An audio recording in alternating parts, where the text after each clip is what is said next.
if it's over $50,000, they don't need to make it a limited edition because only so many people will be able to buy it. But I don't think it'll be a limited edition. I also don't think we'll get a Snoopy on this one. That might be later that incorporates this complication, but I imagine this is just going to be a very, very elevated version of like a dual Moonphase Speedy in precious metals and priced at the point of a, mid-level German automobile. Greetings and welcome to this week's aBlogtoWatch Weekly for all you good folks that are watching live on YouTube. You get to enjoy us a little bit of early sparkle.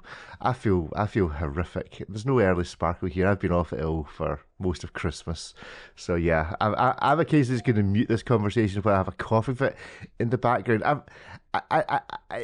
It amazes me the body's ability to produce snot. There must be like a snot center. It's just unbelievable how much snot. Is snot a word you would use in America? Yes. Boy, this show's getting off to a real delightful start, isn't it? I just wanted to check that snot didn't mean something else over there. Glad this isn't a cooking show. Well, You'd just be warming up everyone's appetites, wouldn't you? who wants to do a cooking show? Who thinks we should combine cooking and watches? That sounds like a cracking idea. There we go. Anyway, Ripley, just you were showing us something new you had received in the post. For a man that's recently engaged, this looks like the route you should absolutely be going. Oh yes, the Casio ring watch has just landed. It's honestly far more impressive in person than I thought. It feels really nice, but this will have to do in case Hublot refuses my request of making a wedding band from their proprietary and scratch resistant magic gold. I do not want king gold, I want magic gold. But if they can do that, if they can't do that, this will be the plan B for the wedding ring. A magic gold ring. And how long do you think that marriage would last if that was the wedding band? you time it. Is it got does it work? Yeah, no, or just tell the time. It works. I've got you probably won't be able to see it here because the screen's tiny, but we've got all the modes. We've got a dual time. You've got a little light. Yeah, check that out. It goes on, and when you hit the mode and it flashes and stuff. I mean, it's a fully fledged little watch. It does more than like an F91W if we're being honest, because it has the dual time feature even. I mean, on the basis that no one can remember how Metal G-Shock works, like everyone, I don't know anyone that manages to memorize what it does, then surely the frustration of not being able to get... That's the whole point. They realized... Well, the ring's got Bluetooth. No. The ring does not have Bluetooth. It has 3 buttons. Classic thing. I still haven't figured out how to set this one entirely manually, the Storm Chaser, but I don't have to. The phone has figured it all out, and it keeps perfect time because the multi-band 6 anyway. This, I was able to set it without ever referencing the instructions. It works 3 buttons just like any other one. Hold the reset, hit the mode, you're all good. Good stuff. Anyway, gentlemen, you two are both, we should touch on this just because I know folk have expressed concern over your various welfares, seeing as you're based in LA. What has been happening? Is everything safe and sound? The watch collection safe and sound? Walls of rock generally burn at a much higher temperature, so Ripley being safe in his stone castle. You see, you knew concrete would come in handy at some stage, yeah. Ripley. So all that mason work you've been doing for all that time, it's finally paid off a little bit. Your fortress is still standing. No, I'm just trying to add a little bit of humor to what has been a truly horrible last several days in Los Angeles. Yeah, I mean, no one on the aBlogtoWatch team was hurt. None of us directly have had our homes destroyed, though we all have very close connections with people who have. And who have been displaced. All we can hope is that there's enough forces out there that want Los Angeles to rebound as quickly as possible that will be kind and generous. There's a lot of people that have no idea exactly what to do as next steps. After the look, I mean, we'll hear stories about cities that were rebuilt after wars or natural disasters. None of this is quick or pretty. No, it's all. I mean, we're just seeing horrific pictures from over here, so goodness knows what it's actually like there. It's The first thing any place wants to do is demolish all the signs of disaster, right? So there's going to be an effort to clean stuff up, and then there's going to be a very long question of what to do with these big open spaces that need to be developed. It'll be a lot of interesting public debate. I mean, LA politics, I was telling Ripley, is finally about to be interesting again. yeah, for all the wrong reasons, but yes, I can't even imagine where you begin if you're a politician. You resign. You resign immediately. You let someone else handle it. No one that was there during it can ever get over the outside of the shadow of, did you do a bunch of stuff wrong? Right? There's just no one is free from some type of culpability. So the only solution politically is just to clean the slate so that everyone coming in could be like, I just inherited this problem. No one wants to have any direct responsibility for any of this. Yeah, that's a very interesting point. Very interesting point. So Ariel, you're running for public office. Is this the start of your candidacy? I feel that sometimes my ideas take a little bit of time for people to digest and to agree with, so I don't have that type of patience. Good stuff, good stuff. Well, let's talk about some watches. And I've been out of it for a wee while, so I have no idea what you guys have been talking about. I did try and dip into the show, but really it was literally going in one ear and out the other ear in the form of even more snot. But there we go. But there was one point which I know you touched on, which I thought was really interesting. It was one of your predictions for the year, and I think it was your number two prediction, Ariel, and that was about get brands and the watch industry effectively getting members of the public to pay for their own marketing. Yeah. And I think this was reflected, and I see this particularly reflected in Watches and Wonders that's coming up, because you can now buy the $500 ticket to go to Watches and Wonders to be sold watches. Is this just like entropy? Everything tends to chaos, and this is where we're going.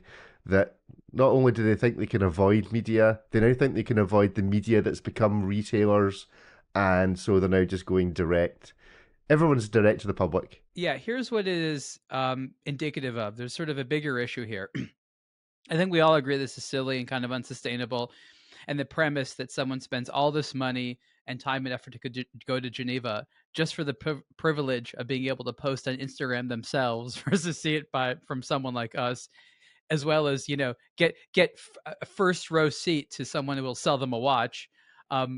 We kind of joke about it. It's obviously funny, but the larger issue is that there isn't a lot of people who have a larger vision about the industry. This industry has always been dominated by a couple of strong visionary personalities who have led one brand, and others have sort of not necessarily copied them.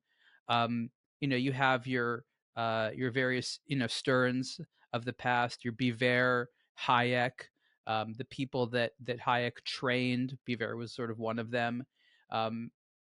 You had these very powerful personalities that could make up for a whole lot of lack of creativity and risk. Rolf Schneider from Ulysse Nardon, he was one of them. And I think what we have is a deficiency of them.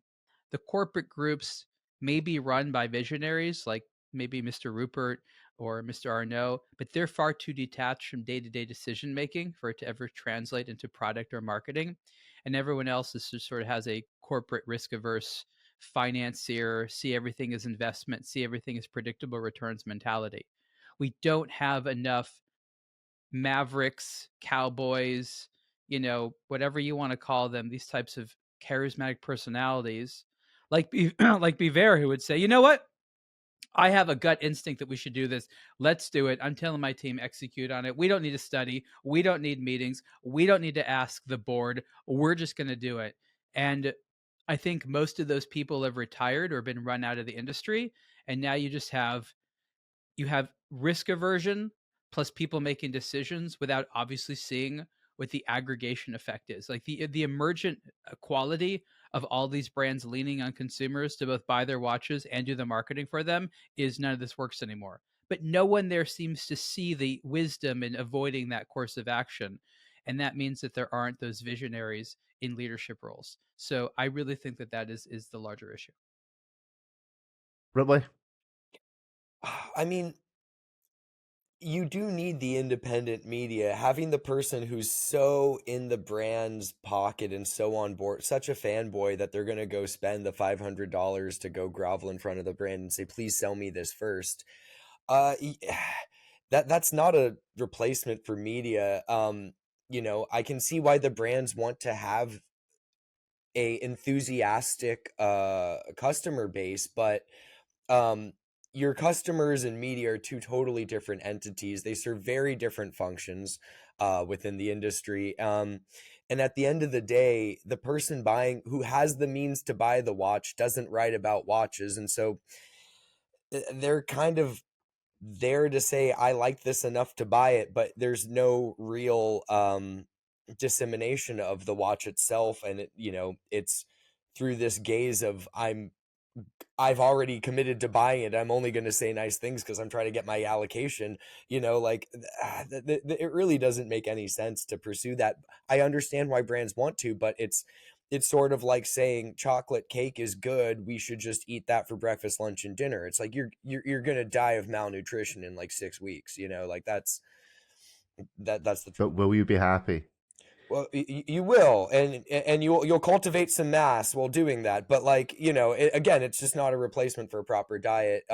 You need well-rounded diets to have a healthy lifestyle, and kind of the same is true with the industry. You need multiple voices, different voices. Of course, you want to have an enthusiastic customer base, but these are two totally different things, and trying to use one in lieu of the other is it's short. I mean, everyone wants something for free, but at the end of the day, in my opinion, it's a bit short-sighted. Let's look at the historic combat for a period of time that the car industry had with media. They sort of had this understanding that they needed the media, but they did everything possible to get the media to do what they wanted.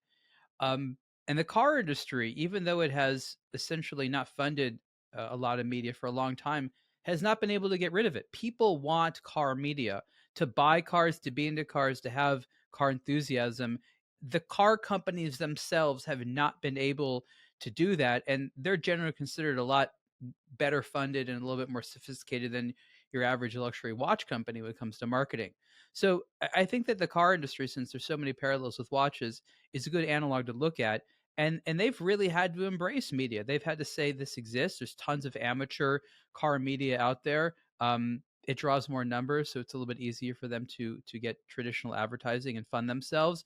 But again, if the watch space is anything like the car space, it cannot survive without a very thriving, diverse ecosystem of independent media. And so how long do you think it takes? So let's look at, I mean, we like to say we don't have any competitors, but we have those that think they're our competitors. They think they're independent, and they're clearly not, because they're selling the material that they speak about. How long is it before the likes of us who are independent are also being approached by big shows saying, oh, you need to pay $500 a head for everyone that you want in, because there's no brand that's paying for you to be there because you don't sell Tag Heuer on the side, or you're not owned by a great big retailer? How long before we start getting the various media outlets start getting treated differently on each show? Yeah, I don't think that the watch industry sees it the way we see it. I don't think they would describe it this way. I think that they're just like, we're just going to try everything. It's something to try. We're just going to, we're going to see how it goes. I think they see it as opening up access. So like, people always say it's so hard to go here, and they have so much nonsense each year with inviting people out and arranging travel help for some of them. Some people get full travel help, not aBlogtoWatch. There is, I think, a perspective where they're just like, all these people really want to go. Let's just make a few days available. Basel World forever had an entrance fee for the visit for the public. You got about as much access there as you did in a place like Watches and Wonders. You didn't, you still couldn't go into booths. People would pay what felt like a lot at the time. It was like 80 or 100 euros or something like that to travel to Basel. Not, I mean, unless you were living there, you'd have to travel there for a few days and go to this thing. It was very nerdy. And it helped boost numbers. It also helped allow a lot of people in the show who didn't have an official business relationship with the brand yet, but maybe wanted one. So I think from their perspective in Geneva, this is like a wise thing. I think the price is a bit high, but I think they're trying to make it so that like only really dedicated people want to go. Yet we see where this is going from a marketing perspective, and we see the trends of them being not particularly supportive of traditional media, not advertising a lot, also leaning very heavily on consumers, and see where it's going. But there's a difference between, I think, where things are headed and what they're planning. They're not planning very much. They're just allowing things to sort of devolve. I mean, it's this that you can now buy a premium package. So it's not just that you can go to the show as a member of the public, but we're now segregating the members of the public into those that are just going to come and queue and annoy us versus those we actually want to give a VIP reception to because they might actually buy something. A lot of people are going to get free invites. If you're a collector and you're a known buyer, they're not going to make you pay for that. That's, if anything, it makes it so that, like, you know, when you get something for free, it's like retail value of $600. Like, oh, wow. Like, I think this is there to help the people who are invited feel better about it. Like, not everyone gets this free entry. I suspect that's part of the psychology. Yes, so if you have to buy your own $550 Swiss franc premium package to go to Watches and Wonders, then actually you're not the watch collector you think you are because you didn't manage to just get a freebie invite from a brand that you're really close to. So yeah, you want to be those that are wandering around with the gold tickets like something out of Willy Wonka. They're the ones you want to feel the most sorry for because it turned out they had to pay their own way. There's a punch card, and all the brands, when you buy from them, they punch it off for you, and then you get a little gold star at the end. It's like collecting your Costa Coffee points or Starbucks points or whatever it is. The ultimates. Good stuff. Ripley, any final comments on this before we move on? I hope they really do something better for the public. You know, like if I was paying that much and it wasn't because I just had a lot of money and wanted to be there, I would want more than what they gave the public last year. We had a couple things to do on the days it was open to the public last year at Watches and Wonders, and it was so busy with that many people, and there was no point in going there unless you just had one brand you really wanted to see, had an obscene amount of money, and were totally fine just traveling to Geneva, taking that time out of your schedule and doing it. I hope if they do make this a more inclusive thing for the public, they structure certain things that actually cater to that in the public. If you pay $25 to go see your friend play at a local bar and there's like the 2-drink minimum thing, at least give them lunch or something if for the €600 or whatever they're paying, you know. But I'd like to see it. They more. do get the lunch. Oh, they do get lunch. Good. I hope it's a very good lunch. They're paying handsomely for it. Can you imagine what the queue's going to be like? The lunch at Watches and Wonders is among the. You have to find an available seat, but it's pretty fast. It's pretty tasty. So more seating is what I vote for. More hours.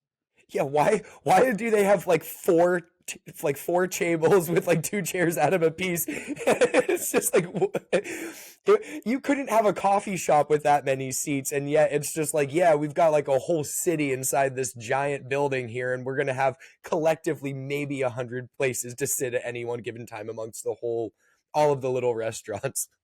It's just the best form of musical chairs you've ever seen. I actually think this year what we should do is we need to find, you know how the toilets are like behind the curtain between the stands? Yeah, it's like in Narnia, like on the 3rd floor or some Harry Potter They put them stuff. where they put all the things they're ashamed of.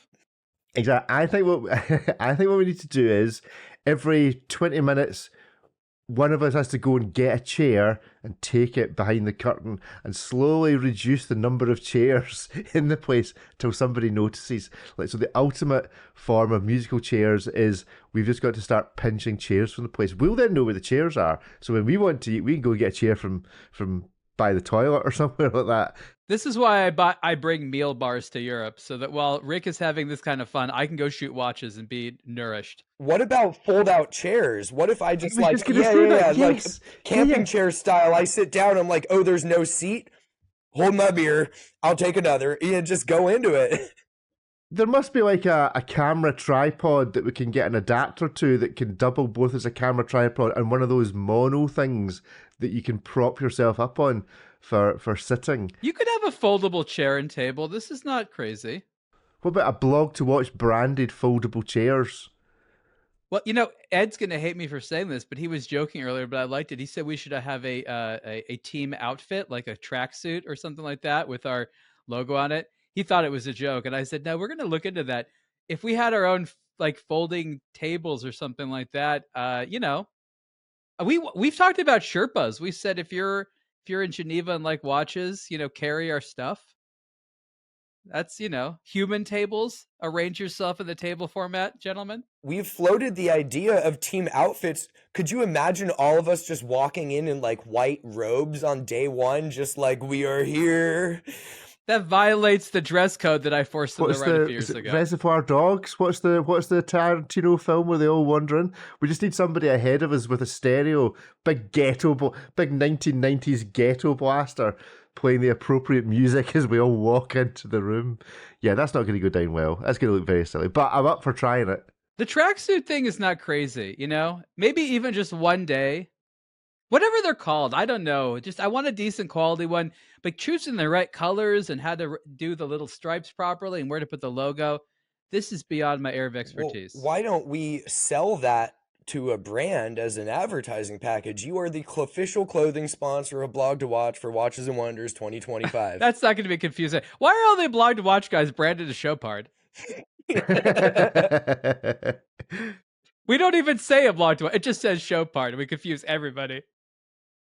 Who's the most likely brand to spot? Ripley, who makes the best? You should know. Who makes the best clothing swag? We do. So I think it's self-selecting. Yeah. Is this where I bring up the April Fools from years ago, where Patek Philippe changes all their stores to clothing stores because they stopped selling watches?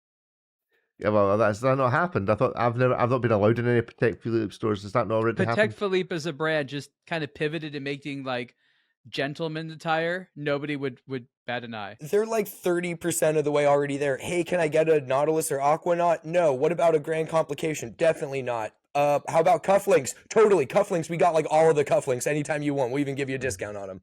See? Yeah. On the basis that AP aren't there, then surely AP's the one to... Or Breitling. We should all be turning up in like pilot's jackets and Biggles goggles.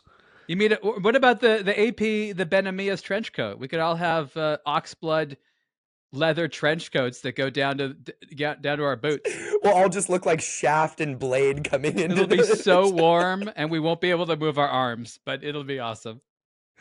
Yeah, I think, just to give the Blog to Watch store a plug, it saves me dropping the advert in if we actually talk about it. Then, go to a Blog to Watch, because we actually do sell some decent gear there that is vaguely watch related. It's watch related enough that you can wear it as a watch geek, and not watch related enough that folk aren't going to look really strangely at you going, what on earth is that? It kind of looks funky enough to be interesting. How to become a more interesting watch geek? Buy clothing at the Blog to Watch store. And Ripley, you're wearing the AP. Are we allowed to call it the AP? Is it? Oh no, it's not. It's not, right? Okay. It's the Is it? What's it officially called? I don't know, but it is the embroidered like Submariner. We're gonna go with diver dial. Yeah, the diver dial, right? Submariner's diver protected. dial. Yeah, the embroidered diver dial in gray. Exactly, and that's it. It's embroidered. It's not printed. It's not screen printed. We had a few different ones. That's the embroidered one, and then we do have the glow in the dark ones, which has super good lume, like really, really good lume on the luminous shirt. It's quite impressive. When it gets that much volume, it really glows. It's cool. Yeah, if you could have an hour marker on a watch that was like an inch plus wide, no one's talking about lume performance ever again. So does that technically mean that on that T-shirt the lume markers are applied, seen as they're embroiders? It's an applied... Yes, I am wearing the applied dial style. We do have the printed style for the vintage enthusiast, and glowing and non-glowing as well for those who have preferences. No radium version? No? We do, but we're not able to import them. Yeah, we're not able to import them. They're stuck. Not allowed in France. Yeah, exactly. It's a... Think about the loopholes just to service a tritium watch. It's, they exist. You can't get one. It's super exclusive. But you'll know who has one because they will look like they are suffering severe radiation poisoning. How do you service a tritium watch? Carefully with a mask, or like new tritium or old tritium. I think the old, like if you have like proper stuff that is radioactive when you put a Geiger counter up against Yeah, it. throw it out, Rick. What do you do with it? Lick it? No, but there are watches that exist like that. A genuine question: is there a small department within Rolex that is in a lead sealed box that they? Yes, just not for radiation reasons. I think they mandate that your old radium dials replaced. I think tritium's probably not too bad at this point, but yeah, I'll probably live a couple years shorter for my time working on the service side of the industry. We opened up a lot of vintage Rolex, so Yeah, so I mean, do you test a watch? Does a watch go through, if anything looks older than 1970 or whatever it was? Is there actually a part of the process? you can literally tell by just looking at the lume and the year of the watch and knowing the manufacturer. For brands like Rolex, there's some pretty clear dates for when they started the transition. But also, radium is very radioactive. Your old like 70s tritium watch isn't glowing. The radium, if you hit a Geiger counter to it, it shows a significant value. It's still very radioactive. So, but that said, you have like moisture damage in an old vintage watch. We're not like putting this in a lead box. Like we're addressing it immediately. So, I'm sure Rolex might have some protocols we didn't follow at my service center regarding our safety. Yes, okay, well, that's a claim waiting for a future date. Another reason to buy new watches, everyone. Yeah, I'm actually luminous, Rick. If you turn out all the lights, I faintly glow like an old hour marker. Well, I think so. So does the t-shirt you're wearing, is that a luminous one? No, this is not luminous. Well, I think for next week you need to bring a luminous t-shirt. I need to figure out a way of switching the lights out where you are. Let's get an on-screen live lume display from one of the aBlogtoWatch t-shirts of whatever vintage or non-vintage era it is. So we want a lume live. That's going to be our new section, lume live. So that's. I promise the shirts are cool, everyone. We probably should talk about watches, seen as, I mean, it's a shame to ruin it. You guys have talked about so many watches in the last times when I've not been about. It seem to keep up the same standard. Anyway, let's talk about a watch which I don't know if it's out yet. I don't know what's happening, but Omega have been teasing a new Speedmaster. I mean, who would actually know whether it was out or not? Because how would you be able to tell that it actually was there? This is from Watch Pro. Oh, it's a nice little bit of music as well. It's terribly loud. Let's find it on the Omega website rather than on there. Can we see Omega teases new Speedmaster? I don't believe it's out. They kindly said something on Instagram to the effect of "all will be revealed soon" or something equally cryptic. It's supposed to be the 14th of the 1st. Who knows? So today, 14th at some point. Yeah, today. So Meteorite. First seen on the Omega Swatch, now seen in actual Omega. Yeah. I do like on this particular, I mean, there's nothing better than trolling a brand's own Instagram channel. I do like some of the trolling. I see that the watch regulator, I see that Alex has been on here, former employee of said Swatch Group. Also Talk to celebrate the 60th birthday of the semi-annual celebration of the second cousin of the sister's ex-fiance, who of course went to the moon. Never seen it before. So yeah, let's see. I mean, we got Meteorite, we got Moonphase. I'm thinking some gold somewhere. This is going to be expensive. This is about as non-Speedmaster as a Speedmaster gets. Well, I was going to say, it appears to have a really elevated version of the little moon phase, earth phase, or whatever they had on the swatch. If I'm not mistaken, those two discs appear to be like that moon rock material that is on the platinum 50th anniversary Speedmaster with the onyx and moon rock dial, moon meteorite or whatever dial. But it looks like we have a meteorite outer, and those two things I'd imagine are little moon rock things, like as they've used before. This is what like Jeff Bezos wears when he's standing in the command center, watching his toys take off or not take off. Or not take off. Has it taken off? No. No.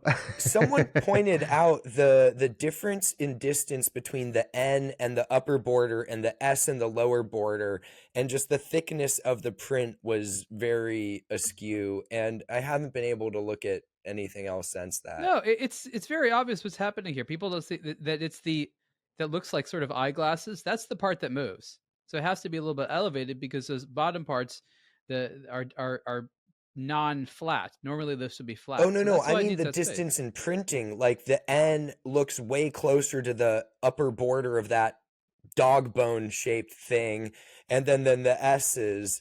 And they also, the letters just look to be two different thicknesses, but I mean, it doesn't look that different. I mean, look, this is. I don't know. I don't know why people care so much. It's not a sports watch. It's not. Very no, few but if people you're are going gonna to own go these put things. moon rocks on it, like at least get like the proportions bang on, you know? I mean, they've run out of ideas. We get it, Omega. We get it. You don't know what to do. We joke about this, but I think it's probably going to be really good looking. I think this is going to be really good looking and really expensive, but Yeah, it's a dress watch that's in some type of weird Speedmaster costume. That's what I'm saying. This is like, we get excited about a new sports watch because it's like, what? It's going to have some new technology, breakthrough design. We more or less know exactly what this thing's going to look like. They're just dressing it up, painting it differently. No one's like, oh my God, if only they made one with more precious materials from outer space, I'll get it. But they'll make a small number of them. They have to talk about something. It's just they've been teasing stuff the same way. Omega's basically on rinse and repeat. I don't see any type of originality, let alone storytelling. Like, they just assume that these designs speak for themselves. Even after they launch them, they barely explain it. Sometimes someone was joking about the anniversary. Like, that's their only justification half the time. But does Omega really need to go into the history of the Speedmaster one more time? They want to make get over the Speedmaster. Just stop it. I guess you tried it with every other collection. Like, the only one people buy if you bejewel them is a Speedmaster. They tried it with Planet Ocean. You remember all the gem-studded Planet Oceans? They were cool. You could barely give them away, but they were awesome looking. Those were so cool. I also love those gem set Speedmasters, like that yellow green Rastafarian looking Bond watch. So ridiculous, but the least Bond watch. Bond at Mardi Gras after he wins the lottery. But I think that thing looks great. Look, Omega, I have to say, for whatever reason, this is not your Daytona. Okay, I know it's positioned the exact same way. Now it's priced the exact same way. And you want to convince everyone that Speedmaster is your Daytona, but it's not. The Daytona and the Speedmaster accidentally competed. They diverted in their history a long time ago. So even if they sort of came from similar origins, I know you desperately want to be Rolex, Omega, but please, the Speedmaster has a different relationship. There can only be one Daytona and there can only be one Speedmaster. Stop trying to merge the Speedmaster and Daytona land. Are you getting confused by the Cosmograph thing? Do you want to have the Cosmograph? Is that what this is? I don't get it. There can be only one. My query is, like, we should really play Guess the Price of the Speedmaster, but also I think we should play how many fonts is this watch going to have on it. By the way, just breaking news beats in the chat. Gone are the days of Radium Girls. It's now the days of Radium Ripley. I think hashtag Radium Ripley could catch on. There we go. Right, so how much is this Speedmaster going to be? There's clearly some gold. There's clearly some meteorite.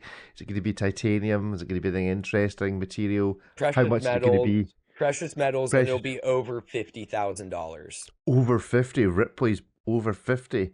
Ariel, more than 50. Less than 50. Oh, gosh. It just depresses me. I know that it's been a stressful week for you, so maybe I just shouldn't ask you to pass an actual opinion. That's what I'm thinking. I'm like, what is its melting temperature?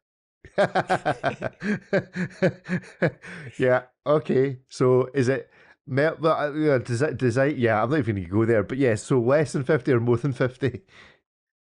We don't know a lot of things like the case material and stuff like that, but I think it could easily be over. Over 50. Yeah. I reckon only about 35, but maybe I'm bang wrong. More importantly, how many fonts is this watch going to have? 6. Six fonts from that'll Ariel. be the number that correlates with the melting point for it. The font number, Okay. that'll be the one that's the same. 6 fonts, yeah, I think that's a good shout.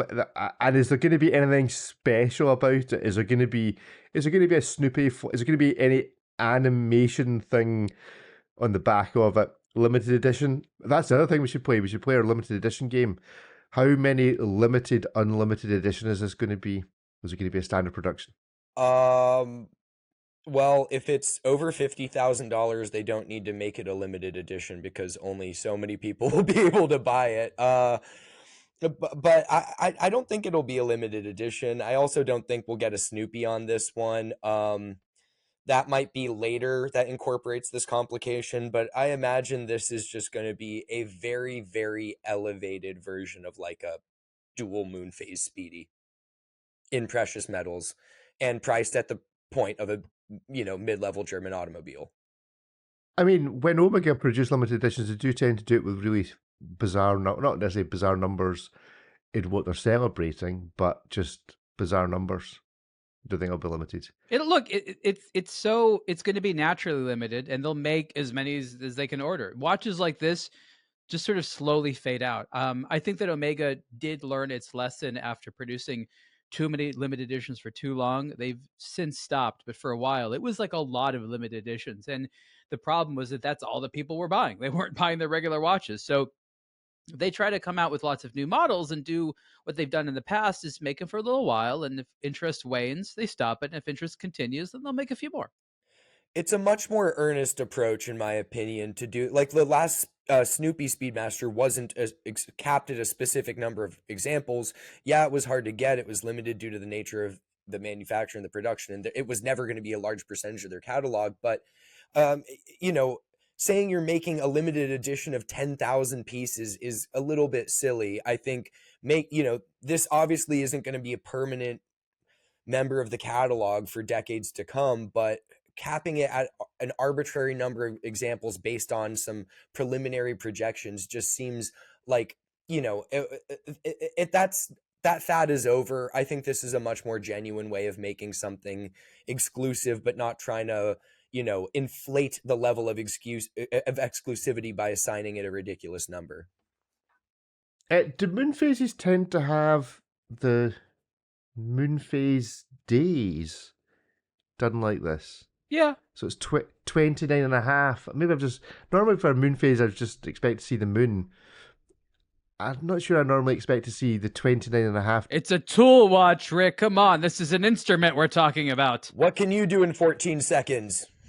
Yes, that's true. Fair enough. Well, we'll see we'll maybe review it as to whether it's going to be a hit, a miss, or a maybe when next week comes. We might even at the end of the show, you never know, Omega might choose to release it. We'll just refresh their Instagram page. We will see about maybe doing a hit miss maybe on this next week if it has been revealed. It's not. Oh, there's gonna be multiple versions of it. Yeah, is that what I'm saying? Black and blue. Yes. Black and blue. So there's okay. So let's this is different. This changes. These are completely different watches here. So we have the really fancy version. Now we have these are also stone. Okay, so they're all fancy. These are stone. Okay, so they're going to go with one of these sets, right? There's going to be a few different cosmetic versions, all using natural stones. These are going to be these are going to be super expensive. Watches and BBQ on their Instagram, 15k plus. I think he's being slightly ambitious to think this could be anywhere near 15 grand. For the bracelet, maybe. How are you getting 50? There's like moon rocks and meteorite on the dial. 15K. Does this not kind of look like Mickey Mouse? Is this not kind of Mickey Mouse vibe going on here? I mean, with like crazy big ears. Come on. It looks like the robot from Heavy Metal. So you're going to a black or a blue one. Is one of them going to be limited edition? No, no limited editions. Okay, right. Well, there we go. Well, we'll play hit miss maybe on it when it is released. It might be released by the end of the show, in which case we'll come back to it. We will see what happens. But in the meantime, let's let some folk in to play hit miss maybe. Let's see who's here. Kevin is here for sure. Good morning, Kevin. You're live on aBlogtoWatch. Good morning, all. Happy New Year to everybody. Good morning, and yes, Happy New Year. Happy New Year, Guy. Good morning, Happy New Year. Are you all well? Very good. Happy New Year, everybody else. Good. All right, okay, Ariel, we've just been finishing speaking about the Omega. I will display this to try and share the screen. There we go. That's what we're reckoning that the new Omega reminds us of. If I try and do a little bit of a screen refresh on the other one, you will hopefully see It's what not he exactly means. analog, but it amuses It's me. not bad. It's not bad. It's not bad. It's not bad at all.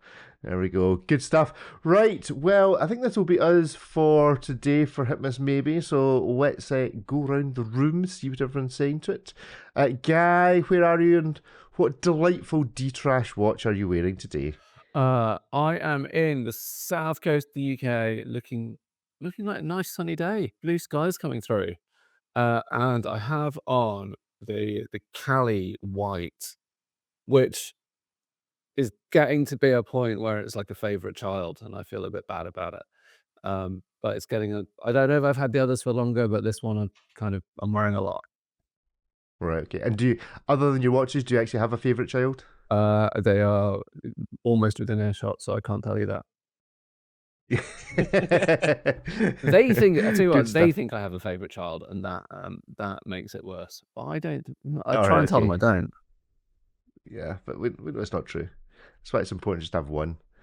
Guy, if you can just turn your microphone up or get a bit closer to it, that would be handy. It's just a little bit quiet. Without rattling it. Excellent. Kevin, where are you? I'm also on the south coast, and I'm wearing an Oris New York Harbor limited edition. Came out a couple of years ago. Mother of pearl dial, beautiful. Very nice. Do you like a mother of pearl dial? That Zin with the mother of pearl dials. There was loads of them around. The Zin mother of pearl. More pearls, definitely.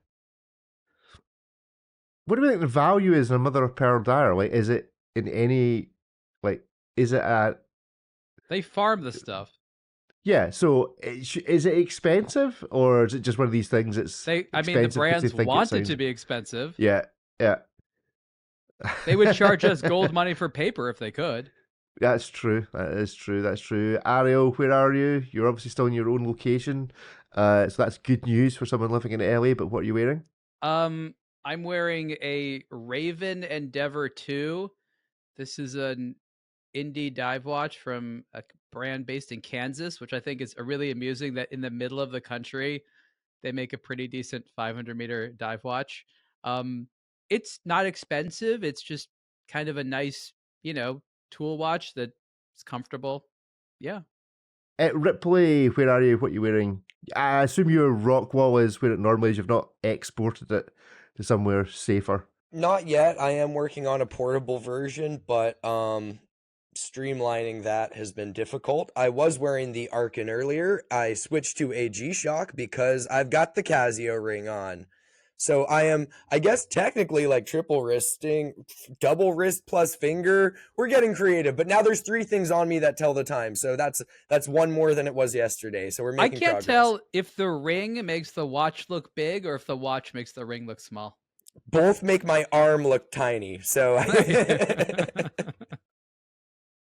yeah, that's quite cool. I do like it. Is there any other, like, is it just Casio that do this? Is there any other small watch brigade for modern watches? You can get I was gonna say you can get an old JLC ring watch at, in solid gold, and that is at the high end. I think there's a bunch of junk on AliExpress that would hit the description, but I'm really impressed by both the module and just general build quality on what is effectively a novelty. Cool. Very good. I'm in Scotland. I'm wearing a Panerai, so no change there then. Despite all your Panerai abuse that I have received over the last couple of shows when I've not been here, Ripley, looking at you in particular. But that is forgiven for just now because it is 2025 and a new year. So forgiveness. We're all about forgiveness at this time. I haven't said a bad thing about Panerai all year, Rick. I don't know what you're talking about. That's right. Strictly speaking, that's probably true. Right, so first up, let's have a look at this, which has certainly been attracting a lot of attention. If I can be helpful, if I could find the appropriate page. There we go. New release, Vacheron Constantin Historic 222, but this time round in stainless steel. I am a very, very, very big fan of the 222, but it'll be interesting to see whether I remain a big fan now that it is in stainless steel. Ripley, you wrote the introduction on this. Your initial thoughts? I mean, we knew this was coming. They weren't going to just revive the 222 and make it an only solid yellow gold. Steel, yellow, gold, and two-tone were part of the original 222 when it was released. Everyone loves the steel sports watch. There are so many steel sports watches, integrated bracelet with blue dials now. This is now Vacheron's entry to the space. Arguably, they already had something that filled that criteria in their overseas collection, but I think the 222 kind of just holds a more special place in the hearts of collectors. It was Vacheron's first integrated bracelet sports watch that came in the 70s. So we all knew this was coming. It's $32,000, all stainless steel, except that little wee yellow gold cross right there at around 5 o'clock.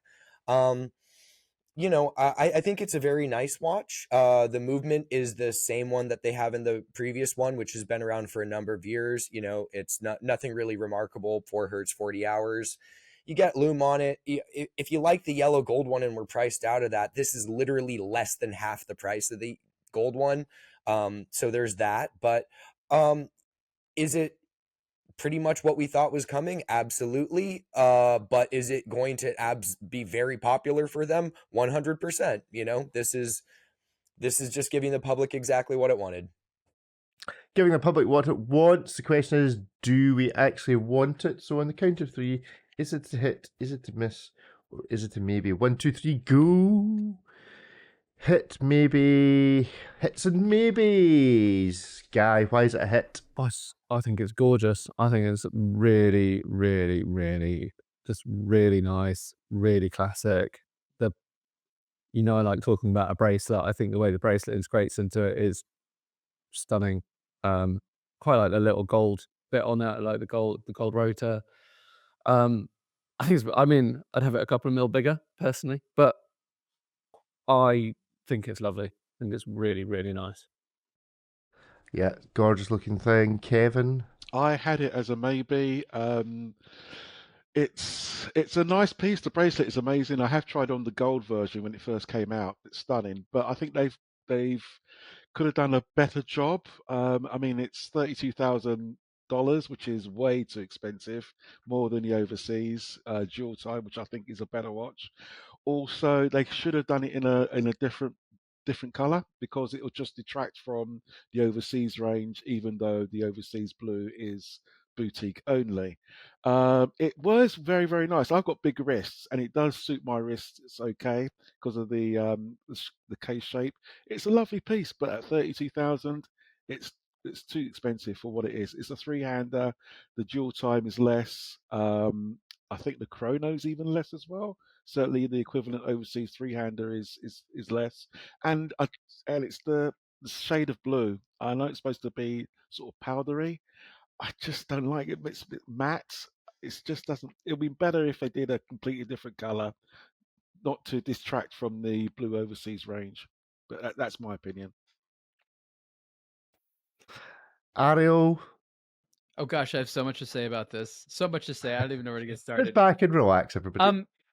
I think the first thing is that everyone agrees the price is regrettable. But gentlemen, I will remind you that it's going to be 1 or 2 years before the fashion watch brands come out with their versions of it. And since this isn't inherently difficult to make, we'll have essentially copies for, real world prices. So there is that. My relationship with the 222 began on places like eBay, looking at some of the originals. And I got into them because I was a fan of George Hisek, who was the designer. He was the guy that did it for them, like, Genta did it for AP and Patek Philippe.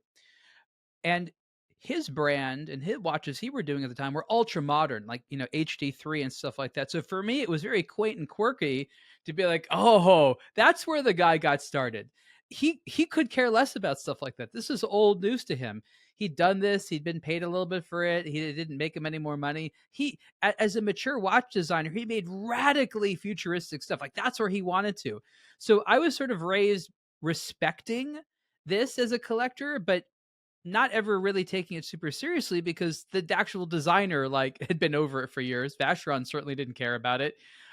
It was just this quirky thing that they did. And 10 years ago, 20 years ago, this would have been about as uncool as you could get as a watch collector because it was not a tool watch. It had no military history, no chronometry to speak of. It was just meant to be a pretty watch for men who wanted to show off. And all of a sudden that has become trendy again and people have rediscovered it. So I always think it was a good watch. It has very much a timestamp on it, sort of like of the 70s, with the sort of like I like the intentional asymmetry. They're like, oh, it looks too good. Let's throw them off a little bit. Like it has the birthmark, right? Like there's supermodels with birthmark. I think this is the birthmark kind of a period of models. And like, oh, the watch has to have a birthmark. And everyone thought, oh, you're so genius. Oh, I put a birthmark on there. It's making it interesting. And no one really talks about that today because it's from a different era. So again, it's nice. It's not remarkably nice. It's very expensive. It will be copied. It was nice back then. Is it revolutionary now? No. I wish people were looking at, HD3 and the insane stuff, some of which that actually worked. Yeah. From George Hisek. That's where I'm at. That's where Ariel's at. Ripley, where were you at? I said it's a maybe. I probably would give it a hit. I just want to see it in person first. It's very expensive for what is effectively a two-handed date displaying stainless steel watch. If you just wanted this style, you can go get a PRX for like, anywhere between like $300-700, depending on what you want. And go take a file to the bezel and you'll get yourself 60% of the way there. Obviously they're different watches, but for someone who just wants this style, you can get your foot in the door with something decent for much, much less. I really like the gold one. I think the gold one has a little bit of magic to it that you might not get with this just due to the weight of the bracelet. The only reason I gave it a maybe is there's a few things I would like to see on this. Again, I need to see it in person to comment fully on it, but there's just a couple things that I would have liked to see. This is supposed to be a modern version. It's in the Vacheron's Historiques collection, which are like, reinterpretations of famous models. It's not supposed to be a one-to-one recreation. It's got the display case back. The other one, loaded through the front and everything. That's why the bezel screwed down, all that. But they wanted to make this better. I would have loved to see, maybe a more advanced movement in there, maybe some clasp with a cool micro extension or something. They did do more with the bracelet to make it feel better. It's got a triple folding blade instead of a two folding one. They've redesigned the links a bit to conceal some of the connecting screws and improve the ergonomics. But, it's going to be a really, really lovely watch. But because it is so expensive, I do want to see it in person to say whether or not I'm giving it a full hit for that $32,000 price tag. Yeah, too expensive, and I'm not entirely sure they should be making it in stainless steel. I think there is a little bit of magic that just says this watch is only available in gold. I will say this. The steel one at $32,000 is less than half the price of the gold one. And if you wanted to buy a vintage steel 222, you will be paying more than $32,000. You'll be probably paying closer to $50,000. So if you wanted a steel 222, this actually it's not like crazy overpriced relative to things within this family, but it's quite dear for a two-handed date watch. And 37 mil is just perfect. Too small. I mean, it does wear much bigger than 37 mil, it has to be said. And if it's in gold, it also looks bigger than 37 mil. So it will be interesting to see. It doesn't look good in larger proportions. That's the problem with this type of thing. It starts to look very awkward if you size it too high. Because of the sort of wide bezel and wide lugs, it definitely fits larger. But I think that's the reason. I've seen substantially similar things in larger sizes. And for whatever reason, it just doesn't look as pretty. So this is not the only instance where they've had to try to adapt a lot of these designs. I continue to give credit to IWC with the Ingenieur for taking what was essentially an unmakeable design and making it pretty after all those years. Hard thing to do, but proportions make a huge difference with these things, even little differences. It's certainly the only 37mm watch I would ever even vaguely consider buying. But yeah, it's still a maybe until I guess we get to try it on. Joseph in the chat gave it a maybe. Chuck is suggesting that Vacheron is struggling and that this is a cash grab. Aren't they all just cash grabs? Isn't that just the watch industry? Isn't it all just about grabbing cash? Nobody's doing it as a well, I suppose technically Rolex are doing it as a charity. Technically speaking. Well, as was suggested, the other alternative, of course, to this might be this. The Tissot PRX, or indeed any PRX, but this is a 25mm watch from Tissot, just released. I think this is mother of pearl, which relates to something before. But let's judge the whole PRX thing. Because it has become a bit of its own, it's become its own trend, if you like. PRX, people who are in the watch game who are interested, you just say PRX, you know exactly what you're talking about, you know exactly what you're getting. So let's just judge the whole PRX thing as a winner, not just this 25mm one, which is clearly not really designed. Oh, it's maybe designed for Ripley. Maybe this is like, you have the little tiny Casio on one finger. No, I'm not going to go there and suggest as to which bit of anatomy this would be suitable for putting around. Oh, we have ideas. Let's just leave that particular thought there.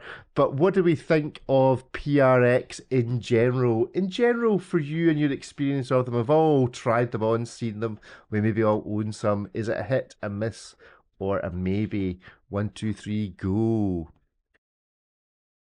Yep. Hit all round. Guy, as someone who designs their own watches and produces their own watches, what is so attractive about what Tissot have managed to do with the PRX? What are you admiring about them? I've just got to pick Ripley up first. It's not an alternative to that 222. I mean, it's a slightly similar design, but can't say it's an alternative. It's just there's a massive following of like that kind of integrated steel watch, the kind of gentle-ish steel watches, and I think PRX are the people that have brought that to the masses, and they've iterated it in lots of different ways and got lots of different versions, and you've got a good-looking kind of classical watch that got a decent movement in it. It's a nice automatic watch. It's a nice introduction to the world of kind of automatic watches, and they look good. Like, they kind of look cool, and anyone can kind of get away with wearing them, if that makes sense. Like, they don't look like they're just a cheap watch for somebody that wants a more expensive watch. They're actually somebody who wants that watch. Including our Prime Minister wears one, apparently. Does he? Oh, there you go. Do you not think this Tissot that I'm showing on the screen just now would be an equivalent to the 222 in solid gold? No? Do you think you can get away with it? I know, from about 30 feet away. I mean, it's a vaguely similar case. That is the only bit. Kevin, reflections on the PRX? I love the PRX. Obviously, I mean, comparing it to the 222 or the Vacheron, it's chalk and cheese. I mean, the finishing's not going to be there, but you're not paying silly money for the watch, basically. And whenever somebody says to me, what's the best sports watch out there under $1,000, pounds, euros, I just say PRX. Go and pick a PRX. They are, as I say, they are an entry level to the sports model design, integrated bracelet design, and you just have no problems with them. They're a bit basic, yep, but they've got the chronograph, they've got the three-hander, they've got forged carbon. I'm hoping for a forged carbon mother of pearl dial. That would be the ultimate for me. But it's just a beautiful piece. They are absolutely stunning. I love them. Absolutely love them. You can't go wrong. You cannot go wrong with them. And they're a talking point as well. whenever I've gone into boutiques and somebody's got one on, I always say, "Yeah, that's a nice watch." And obviously, it's a gateway drug. Unfortunately, definitely a gateway drug. Gateway drug, Ariel? Well, I think that what Tissot has done over the last several years, more so than they've done in the past, is become a fantastic fashion watch brand. What I mean by that is they look to see what's popular at the more expensive Swiss brands. So they don't try to invent any new trends. They're not coming out with new designs. They're just sort of seeing what's popular at the more high end stuff.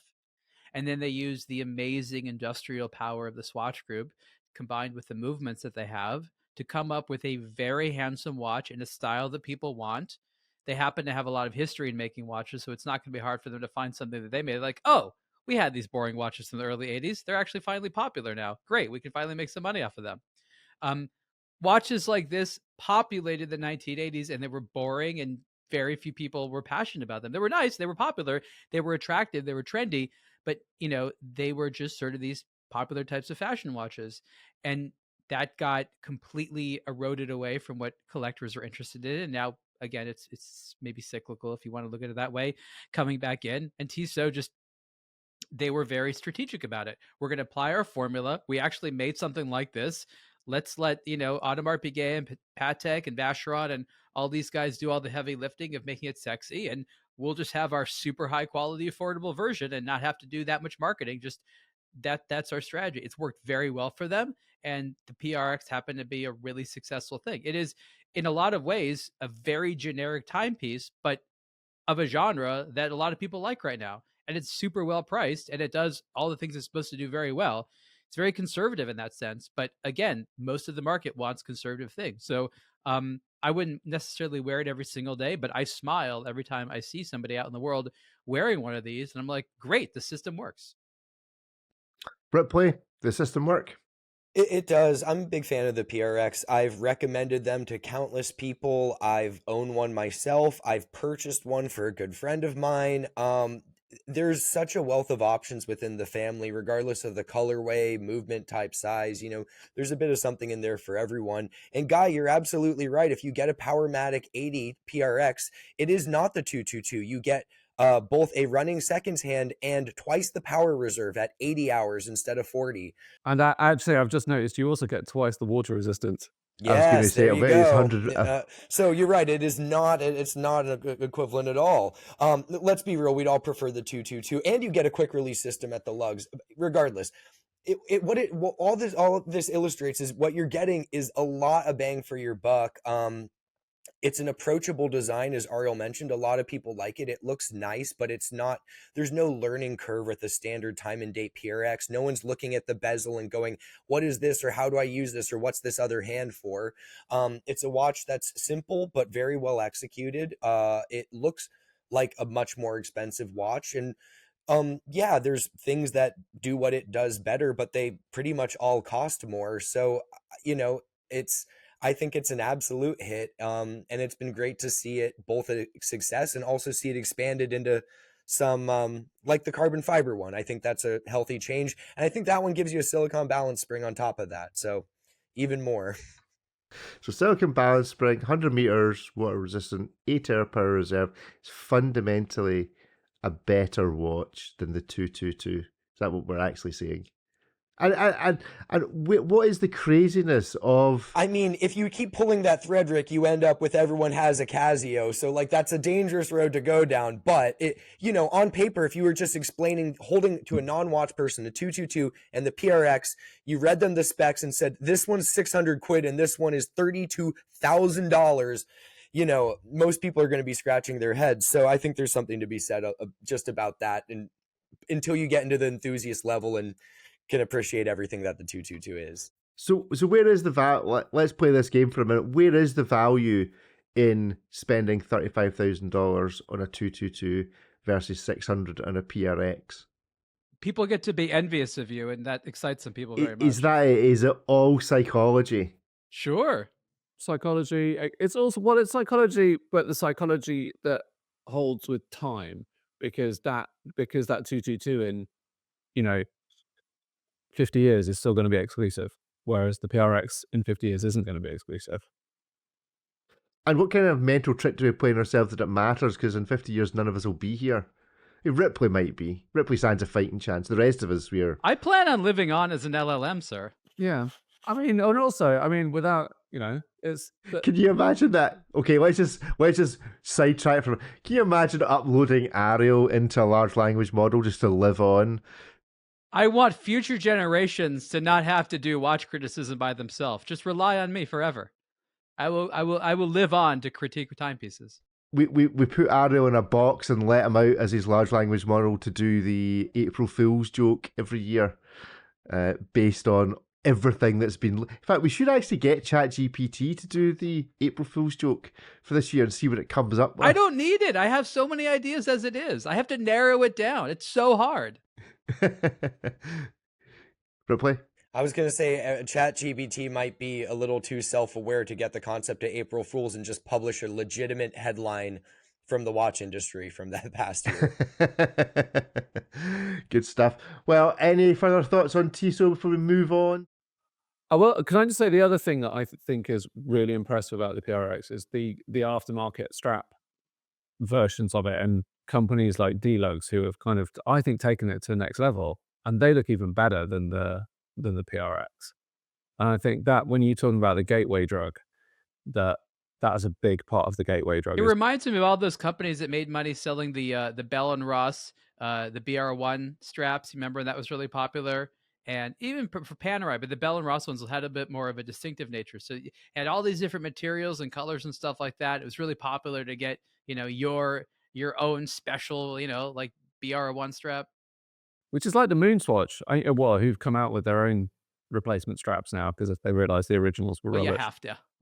Okay. Right, well, it wouldn't be a show, and obviously you've all missed this. Guy in particular I know has been particularly anxious to hear the latest jingle. I don't know if he's listened to the latest jingle, but it's important now. Has it got bagpipes? It's no bagpipes yet. We're waiting on the bagpipe version. But important, if you want to get in touch with the show, podcast at aBlogtoWatch.com, or you can get in touch via the WhatsApp group. We've had some comments in the past couple of weeks on WhatsApp, which has been very encouraging. It's not necessarily ones we share, but just nice things said about the show, because turns out people listening actually quite like us. They especially like it when I'm not there, but that's a different matter. That's something to do with politics. Anyway, right, so here is this week's jingle. You wanna know, you wanna talk, let's hear your thoughts on a blog to watch. +44 738 6690 897. So you gotta dance to it. It's going to be earworming all day. 738 6690 897. There we go. Is that Cartman? Yeah. What is that? Well done for sending that in. Thank you for the update. There is a jazz version I liked it. on the I way. liked it. If you've got a request, if you want like a ska version or a death metal or something like that version, then do get in touch and I'm sure we can arrange that. We send them all to Guy. We just bombard his mailbox with spam. I'd like a reggae version. Jingles. Reggae version, right there you go. The the reggae summer. version is coming for summer. A summer, like a Beach Boys version. Drum, Beach we Boys need a drum and reggae. bass version, I think, as well. I'd Drum and love a drum bass. and bass version. There we go. Yeah, the UKA has spoken. Yes, let's get some drum and bass in there. When's Eurovision? We should maybe get a Eurovision version. There must be a Europop Yeah, we'd end up version winning. capable of being produced. I think also we'd have. Could you imagine I that? think we might have to explain Eurovision to Ripley and Ariel, and that would be... Oh no, I avidly watch Eurovision. I would Okay. not miss Poor you, that. Ripley, No, poor that. you. Oh, America No, just looks on and goes, "This is amazing." we all look on like that. Have you not heard that Trump wants to take over Eurovision as well? Greenland, the Panama Canal, and he's coming for Eurovision. And Canada. One of those three he is welcome to. And Canada, don't forget Canada. Can you imagine the Canadian? I did see a very funny, as I said, a very funny, I'm not sure who it was, it must be some Canadian politician, appealing to both California, Oregon, and Washington State. If they wanted to join Canada and get free healthcare, good gun control and all the rest of it, they were also welcome. They just do a quick exchange. So there we go. Can you imagine what would happen if you sent the French from Canada down to... Anyway, well, that's another story. Right, let's review this watch. And I also happen to have it here with me. This is the Oris ProPilot X Miss Piggy edition. There we go. It's a bit diminutive. It's not a huge watch, but I've also got the Kermit to go with it. And there's going to be a joke in there somewhere, which we'll come on to in a minute. But this is the ProPilot X Miss Piggy edition. It's a smaller watch. It continues on from Oris releasing the Kermit a couple of years ago, which was a big hit. This is 34mm rather than the 39 of the ProPilot X. I like the fact that Oris are leaning into this. I've been a bit kind of Oris, you feel like you're lacking a bit of direction, but this is the sort of thing that a brand, in my opinion, needs to do to kind of get you to look at the rest of its catalogue and go, yeah, there's other stuff here. Because you're not going to, very few people are going to buy a pink watch with a diamond on it, but it's going to make you look at what else are Oris doing. And I think that's an important strategy, a bit like the Moon Swatch. This is kind of their thing, but it's tied into some proper IP in the Muppet Show. And who doesn't like the Muppet Show?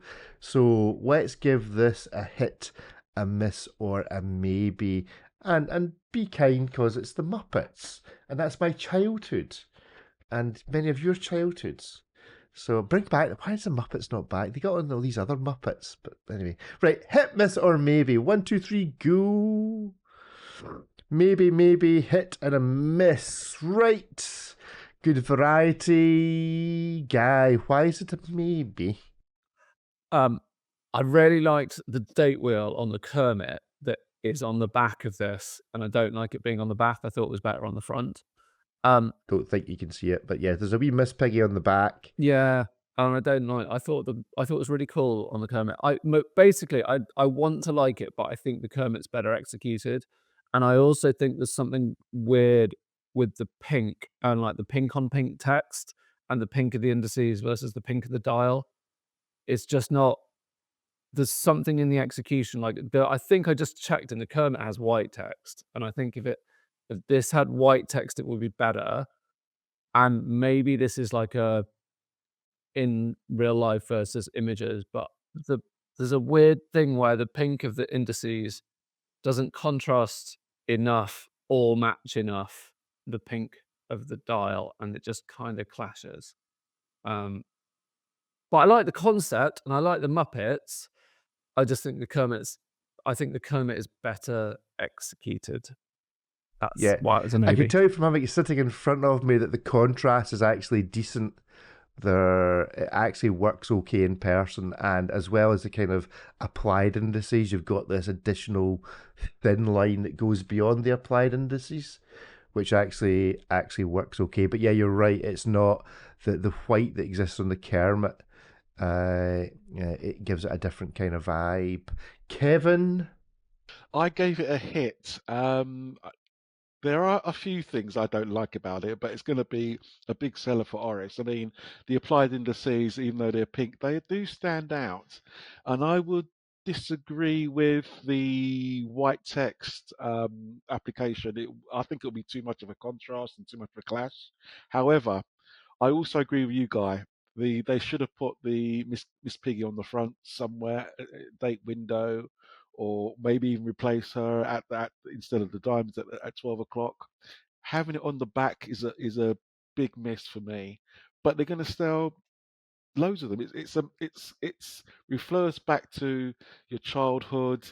It gives everybody a smiley face, and I love the ProPilot X case as well. It's the first one they've done in stainless steel. Normally comes in titanium, and that's a great bracelet that's polished and matte. It's a nice execution. The dial itself is great. They should have. My only real concern that somehow Could have put Miss Piggy on the front. That's it. But it's going to be, and it's a great price. 2,500 Swiss francs, something like £2,300. Yeah, Yeah, it's a cool piece. It's a cool piece. cool.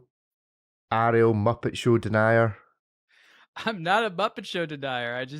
I don't like this watch. If you like this watch, you can disagree with me. I'm not going to take my argument to the grave here. I just have so many layers of issues with this watch. I think it's just, first of all, a sad alternative to Oris actually spending money on advertising, promoting their brand.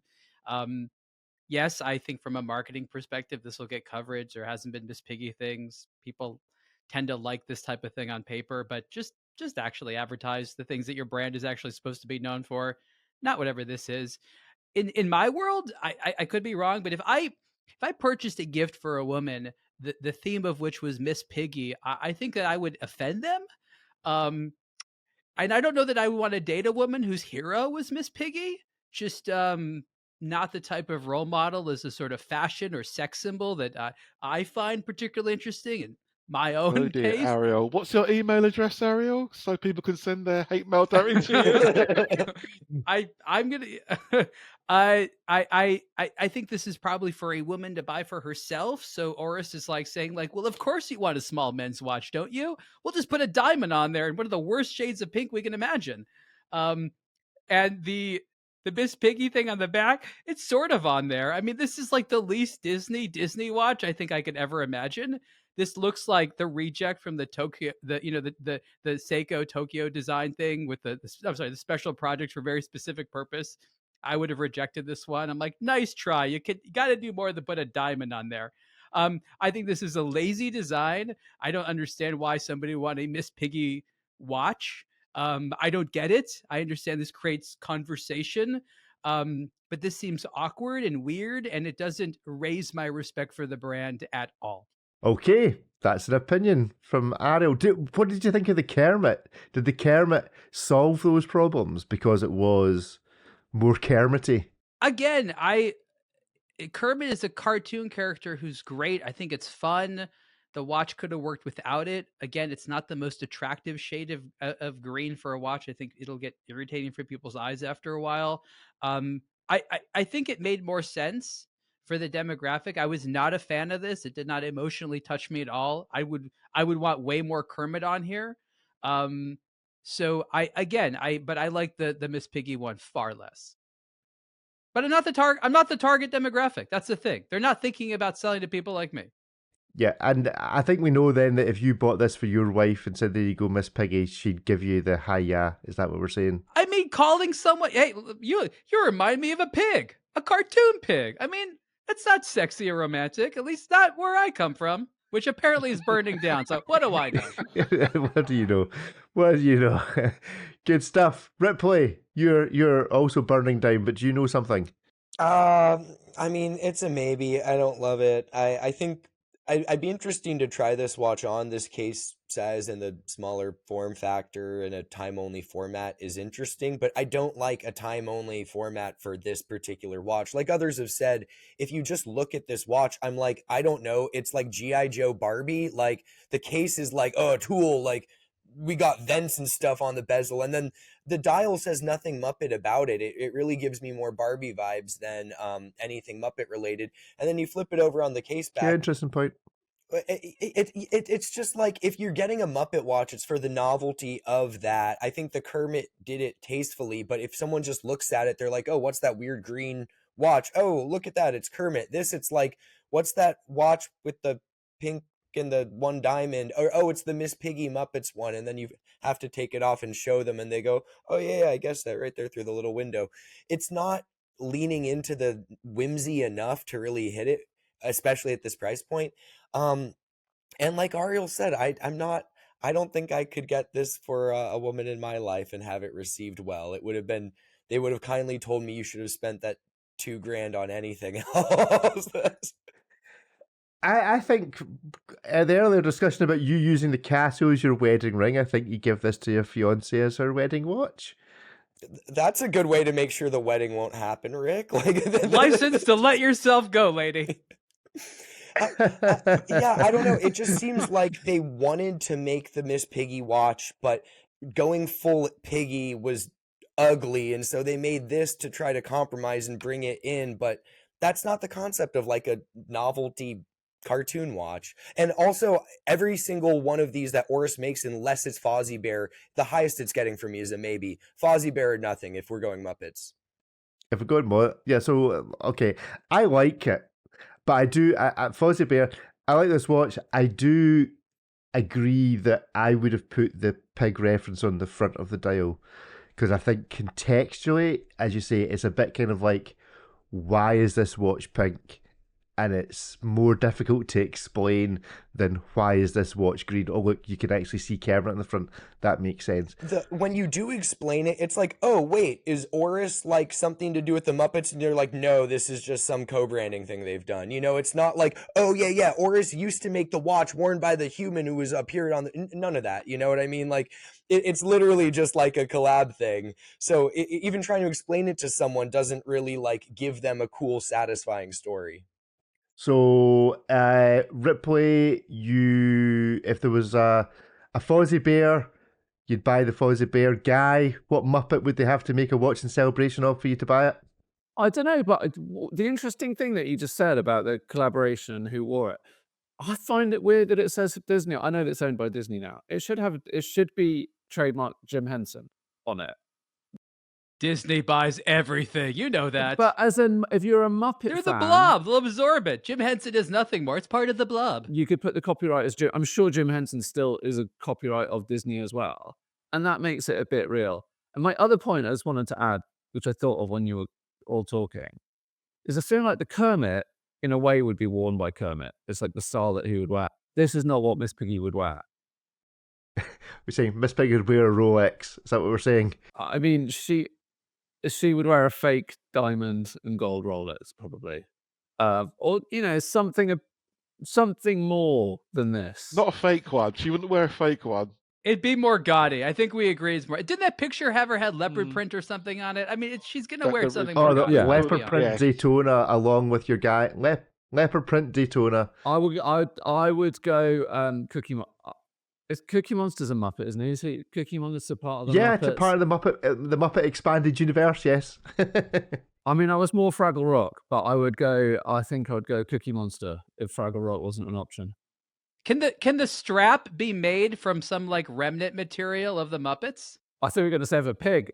Yes. We sacrificed a Muppet to make this leather strap. We literally tanned Kermit's hide to make this. This used to be part of his piggy. Come on. You could there's definitely a pigskin strap out there. I don't know the how well Panaristi have entered the chat. Yeah, dear. Good stuff. So, Kevin, what they having to... What Muppet they celebrating for this? I was a bit partial to Animal. I did like it because he was a bit weird and wacky and he just didn't do much apart from wave his hands around. That was it, basically, and shout a lot. But yeah, Animal is one of my favourites, definitely. I could see him on an Oris watch in some shape or form. But as I say, this particular one does miss the mark, but they're going to sell loads and loads of these, I think. Do they actually sell these at the Disney resorts? Do you know? Does anybody know? And I've never been to Disney World or anything like that. So is there an outlet for Oris watches? There's certainly an outlet. I don't know if they'll sell Oris watches. They sell some of the Citizen ones, but that's obviously very hotly contested. I don't think that Disney's selling these at the parks. That's my guess. Well, Joseph in the chat is pointing out that his daughter would love this, and I think maybe this is very much aimed at father buys watch for daughter to celebrate his own lost childhood with the Muppets. For your porcine children. Ariel, come on, name a Muppet they'd have to make a watch for you to want to buy it. Oh gosh. I mean, the Muppets are cool. They're fun stuff. Again, when I think of watches, I think of a way of integrating it stylistically. So there's no stylistic, we talked about these are just souvenir watches. They don't fit into that universe at all.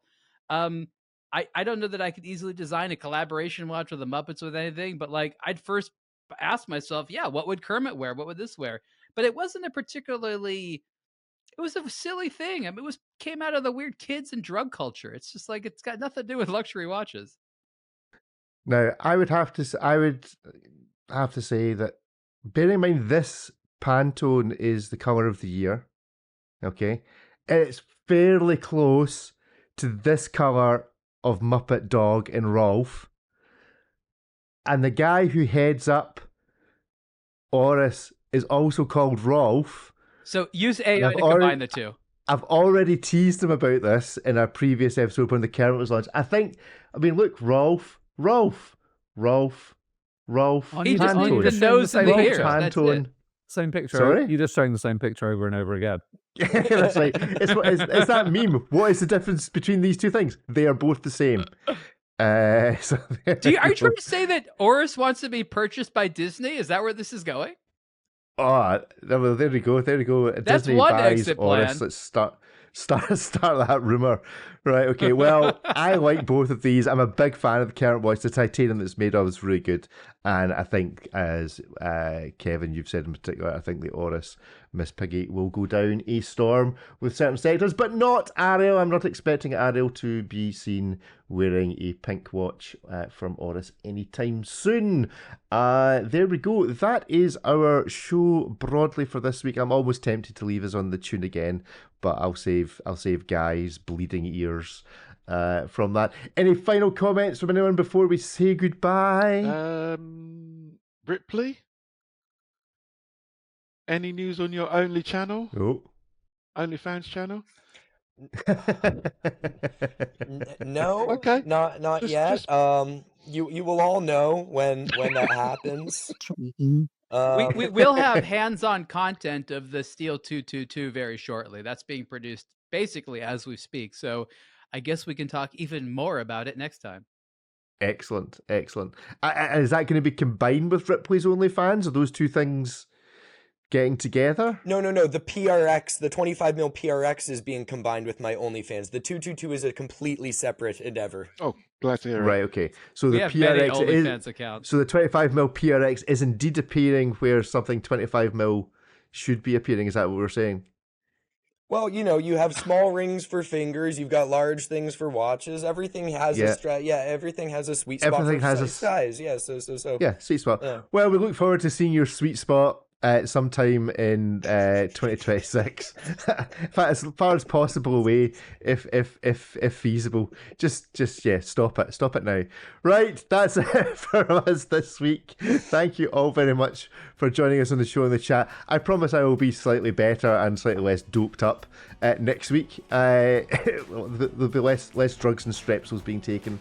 So let's look forward to next week. Thank you all very much for tuning in. Goodbye. Goodbye, everyone. Bye.